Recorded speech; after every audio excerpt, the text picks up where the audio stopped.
한 주간 발생한 뉴스를 재정리해보는 시간입니다. 지난 한 주 동안 주요 이슈는 뭐가 있었는지 뉴스민의 이상원 기자와 함께 정리해봅니다. 화상 연결되어 있습니다. 이상원 기자 나와 계시죠? 네, 뉴스민 이상원 기자입니다. 네, 우선 지난 한 주 동안 발생한 주요 이슈부터 종합해 주시죠. 네, 지난주 홍준표 시장 취임 후 첫 대구시 국정감사가 진행됐는데요. 주요 내용 살펴보고요. 권영진 전 대구시장이 내년 총선에서 달서구병 출마를 공식 선언했다는 소식 전해드립니다.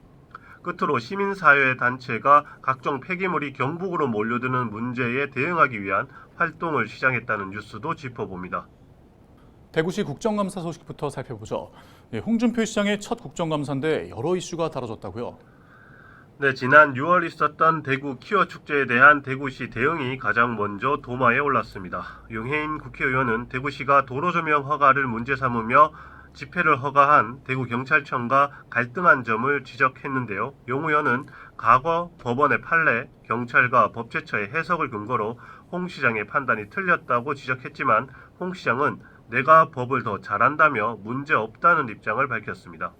권성동 의원도 홍 시장 의견에 동조하는 질의를 하기도 했습니다. 맑은물 하이웨이 정책에도 의문이 제기됐는데요. 이해식 의원은 정책의 지속 가능성 문제를 짚으면서 구미시장과 갈등을 풀어볼 노력을 촉구했고, 박성민 의원은 운문댐에서 취수를 해야 하는 울산 사정을 설명하며 갈등 해결을 주문했습니다. 네, 감사반장으로 온 김용판 국회의원은 신청사 문제에 집중했다고요?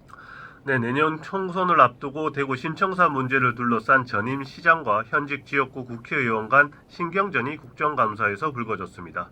신청사 예정지 옛 두류 정수장을 지역구에 둔 김용판 의원은 대구시 국정감사에서 권영진 전 시장이 신청사 건립기금을 유용해 신청사 건립이 어렵게 됐다고 주장했습니다. 김 의원은 김범일 전 시장 때부터 적립한 기금이 1,765억 원이었지만 권 전 시장이 1,370억 원을 코로나19 재난지원금 등에 써 재정이 부족하게 됐다고 지적했습니다.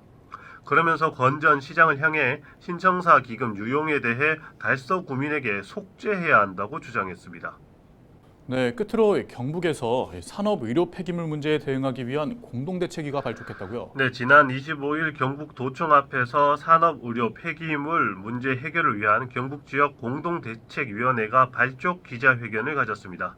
대책위는 경북 고령, 경주, 포항, 안동 등 폐기물 매립장이나 소각장 문제로 갈등을 빚는 지역 주민과 대구, 환경운동연합 등 시민사회단체가 함께 참여했는데요.